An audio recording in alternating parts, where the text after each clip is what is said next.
आज के लेक्चर में हम डिस्कस करेंगे डिटर्मिनेंट्स और फैक्टर डिटरमाइनिंग सप्लाई। इसके पहले मैंने जो है सप्लाई क्या होता है, फिर individual supply and market supply और micro economics, demand analysis, elasticity of demand, max सारे टॉपिक के ऊपर वीडियो मैंने बनाए हैं। लिंक मैं डिस्क्रिप्शन में दे दूंगा, इसका नोट्स का लिंक भी मैं डिस्क्रिप्शन में दे दूंगा यहाँ पे आई बटन में, तो आप जाके चेक कर सकते हैं। ठीक है, आप स्टार्टिंग का वीडियो देख लीजिए, फिर उसके बाद ये सप्लाई का 80 सप्लाई का आप देख लीजिए, first video and second video supply का इंट्रोडक्शन वीडियो एंड फिर individual supply and market supply, फिर उसके बाद ये वीडियो कंटिन्यू कीजिए सो दैट आपको अच्छे से समझ में आए। ठीक है, चलो कभी भी हम जब स्टार्ट करते हैं कोई भी क्वेश्चंस पढ़ने के लिए तो सबसे पहले मेन फोकस कहाँ पे होना चाहिए, सर क्वेश्चन क्या है। क्वेश्चन को अगर आप समझ में आ गया ना तो फिर आपका आंसर 50% कवर हो जाता है। अब देखो यहाँ पे क्वेश्चन क्या बोल रहा है, डिटर्मिनेंट्स, यहाँ पे फैक्टर डिटरमाइनिंग सप्लाई, मतलब कौन कौन से ऐसे फैक्टर्स हैं, कौन कौन से ऐसे रीज़न है जिसकी वजह से हम सप्लाई को डिटरमाइन करते हैं, मतलब सप्लाई ज़्यादा होगा या कम होगा वो कैसे डिफाइन करता है। ठीक है, तो उसमें आता है डिटर्मिनेंट्स। ठीक है, that means if supply increasing, अगर सप्लाई बढ़ रहा है, अगर सप्लाई कम हो रहा है या बढ़ रहा है तो उसके पीछे क्या रीज़न है उसको हम स्टडी करेंगे। तो उस क्वेश्चन को बोलते हैं डिटर्मिनेंट्स ऑफ सप्लाई और फैक्टर डिटरमाइनिंग सप्लाई। समझ में आ गया सिंपल लैंग्वेज में। चलो पहला पॉइंट डिस्कस करते हैं, price of commodity.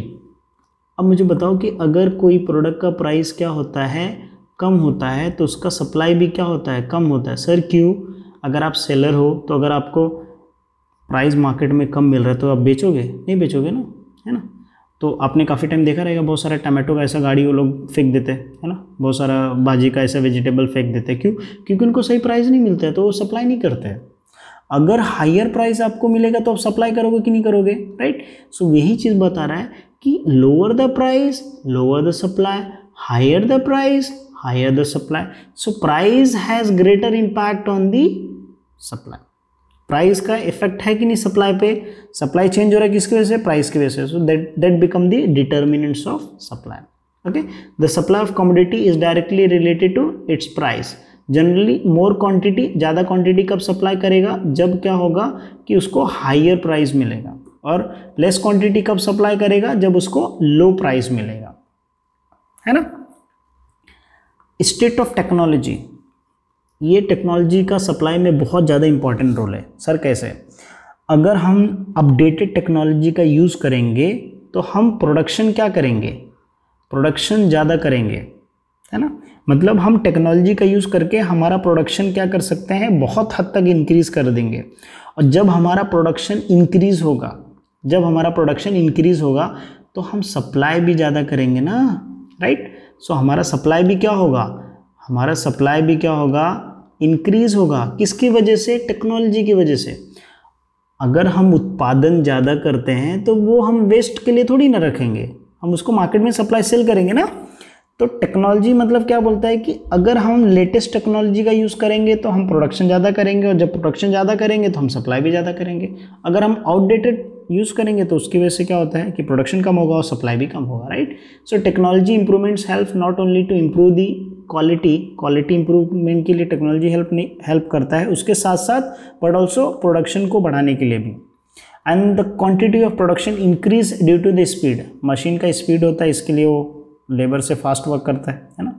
And there is a reduction in wastage, और जो नुकसान जो होता है वो क्या करता है, मशीन कम से कम करता है, और जिसकी वजह से प्रोडक्शन फैसिलिटी ज़्यादा होता है, और जब प्रोडक्शन ज़्यादा होगा तो सप्लाई भी क्या होगा, ज़्यादा होगा, राइट। सो टेक्नोलॉजी का भी इम्पैक्ट रहता है किसके अंदर, सप्लाई के अंदर, राइट। क्यों?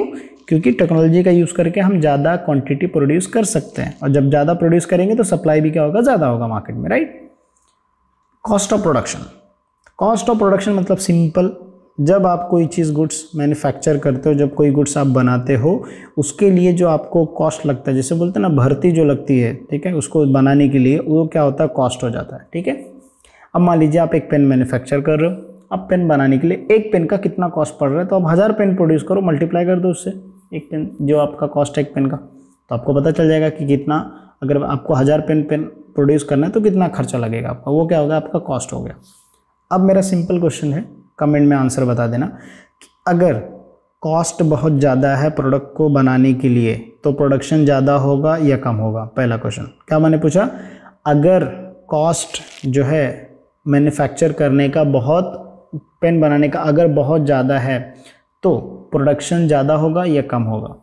दूसरा, अगर प्रोडक्शन कम होगा तो सप्लाई भी कम होगा, अगर प्रोडक्शन ज़्यादा होगा तो सप्लाई भी क्या होगा? ज़्यादा होगा, राइट।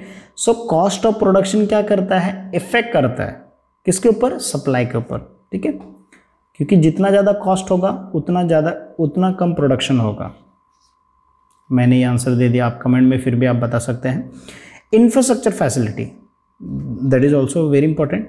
अब समझो कि अगर बेसिक एग्जांपल मैं आपको बताता हूँ, जिससे मान लीजिए कि CNG है, ठीक है, गाड़ी में CNG से चलती है। अब मुझे अगर जो है माल यूपी लेके जाना है तो मुंबई से, तो अब मुंबई से यूपी ले जाने के लिए मुझे क्या रहेगा? CNG का रिक्वायरमेंट पड़ेगा, ठीक है।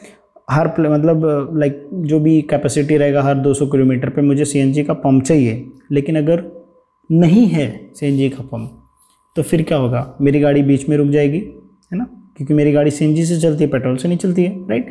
तो इसका मतलब क्या हुआ कि अगर CNG पंप हर 200 किलोमीटर पे नहीं रहेंगे तो फिर जो है हम जो है सप्लाई नहीं कर सकते, है ना। तो हमको सप्लाई करने के लिए पेट्रोल वाली ही गाड़ी होनी चाहिए ताकि हम सप्लाई कर सके उससे, राइट। तो ये एक सबसे बड़ा ड्रॉबैक। मैं आपको बेसिक रियल एग्जांपल बताया जो मैं खुद ट्रैवल करता हूँ बस से। आप मेरा व्लॉग वाला वीडियो चैनल जाके देख सकते हो, इमादुद्दीन व्लॉग करके है। तो जब मैं ट्रैक से ट्रैवल करता हूँ तो सबसे बड़ा हमारे लिए प्रॉब्लम यही होता है, एंड सबसे ज़्यादा बड़ा प्रॉब्लम ये होता है कि अब अगर CNG नहीं रहेगा तो फिर हमको गाड़ी 1-2 दिन तक रोकना पड़ता है रास्ते में, फिर उसके बाद जब भर जाता है फिर उसके आगे हमको लेके जाना पड़ता है। तो इंफ्रास्ट्रक्चर फैसिलिटी अगर सही रहेगा तो हमारा प्रोडक्ट सप्लाई भी क्या रहेगा? बहुत ज़्यादा रहेगा। अगर इंफ्रास्ट्रक्चर फैसिलिटी नहीं रहेगा तो सप्लाई भी क्या रहेगा? कम रहेगा, है ना। गवर्नमेंट का पॉलिसी भी बहुत ज़्यादा इफेक्ट करता है। अगर लोगों को से टैक्स ज़्यादा, लाइक जो प्रोडक्शन कॉस्ट रहता है, अगर टैक्स ज़्यादा चार्ज करेगा तो कॉस्ट बढ़ जाएगा, और जब कॉस्ट बढ़ जाएगा तो प्रोडक्ट का MRP बढ़ जाएगा, जब प्रोडक्ट का MRP बढ़ जाएगा तो उसका सेलिंग पे इफेक्ट, मतलब अल्टीमेटली क्या होगा? उसका इफेक्ट करेगा सप्लाई पे, राइट। वो चीज़ बताएं यहाँ पे। जैसे एग्जांपल के तौर पे अगर आप भेज रहे हो गवर्नमेंट, अब मान लीजिए कि आप गाड़ी लेके जा रहे हो एक स्टेट से दूसरे स्टेट, तो जब एक स्टेट से दूसरे स्टेट में जब जाते हो तो वहाँ पे आपको टैक्स भरना पड़ता है, ठीक है, उस स्टेट के अंदर एंट्री करने के लिए, परमिट लेने के लिए कि भाई आप उसमें लेके जा सकते हो गाड़ी लेके। तो अगर वो ज़्यादा रहेगा, सेल्स टैक्स ज़्यादा रहेगा या कस्टम ड्यूटी ज़्यादा रहेगा, है ना, टोल ज़्यादा रहता है, तो उसकी वजह से क्या होता है कि सप्लाई के ऊपर इफेक्ट करता है ना। Natural condition that is also important. अगर वेदर कंडीशन अच्छा नहीं है तो प्रोडक्शन नहीं होगा, अगर अच्छा है तो प्रोडक्शन ज़्यादा, अगर बहुत ज़्यादा अच्छा हो गया तो उसकी वजह से ज़्यादा बारिश होगी तो ख़राब हो जाएगा पूरा, प्रोडक्शन उतना ज़्यादा नहीं होगा। तो नेचुरल कंडीशन भी बहुत ज़्यादा इम्पैक्ट करता है, स्पेशली एग्रीकल्चर, ठीक है। यहाँ पे ड्रॉट फ्लड्स जो मतलब जैसे महाराष्ट्र में देखो 2 साल पहले कितना ज़्यादा, ये 3 साल पहले पूरा सूखा पड़ गया था, है ना। Future expectation about the price, this also has impact.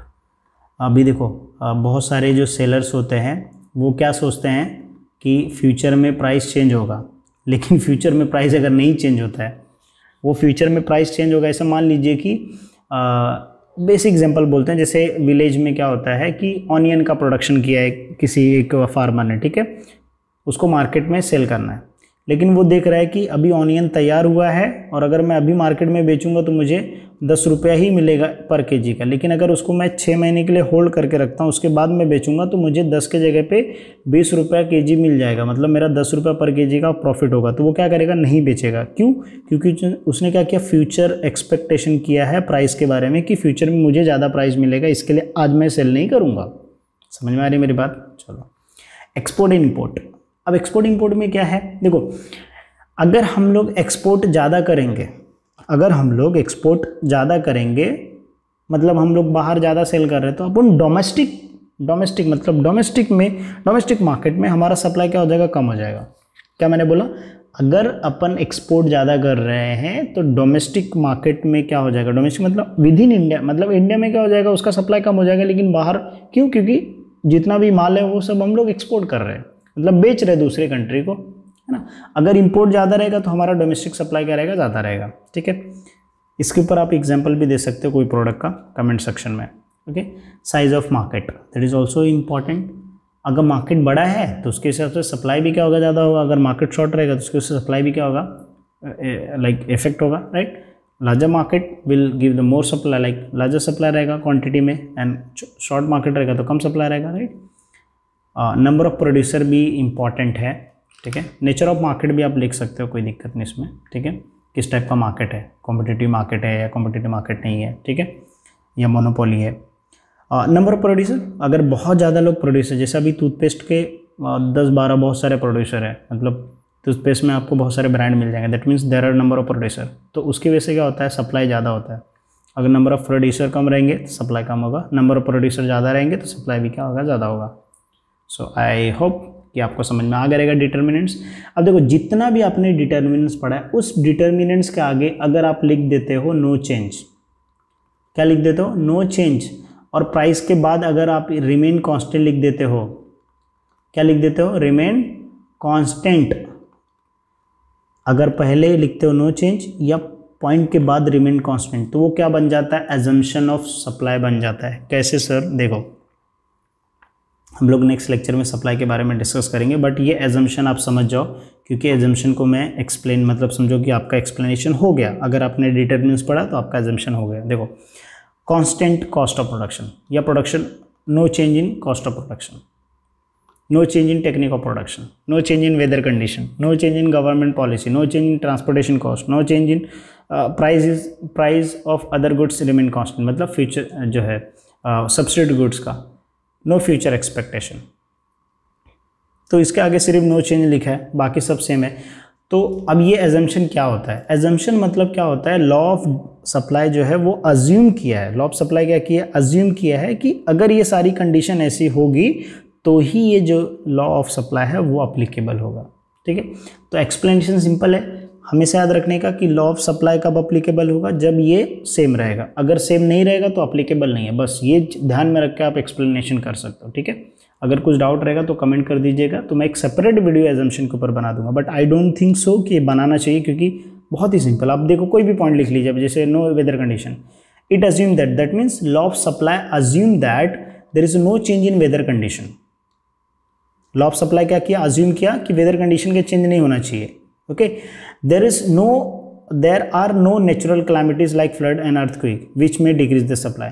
ऐसा नहीं होना चाहिए कि अगर कोई क्लाइमेट कंडीशन, मतलब नेचुरल क्लाइमेट कंडीशन आया जिसमें फ्लड आ गया, अर्थक्वेक हो गया, तो उसकी वजह से सप्लाई क्या होता है, डिक्रीज हो जाएगा, मतलब सप्लाई पे कोई इफेक्ट होगा। अगर ये सेम रहेगा तो सप्लाई को इफेक्ट नहीं करेगा, अगर चेंज हो गया तो क्या करेगा, सप्लाई को इफेक्ट करेगा, राइट। तो आई एम श्योर आपको समझ में आ गया रहेगा। नेक्स्ट लेक्चर में हम law of supply and exception जो है उसके डिटेल में डिस्कस करेंगे।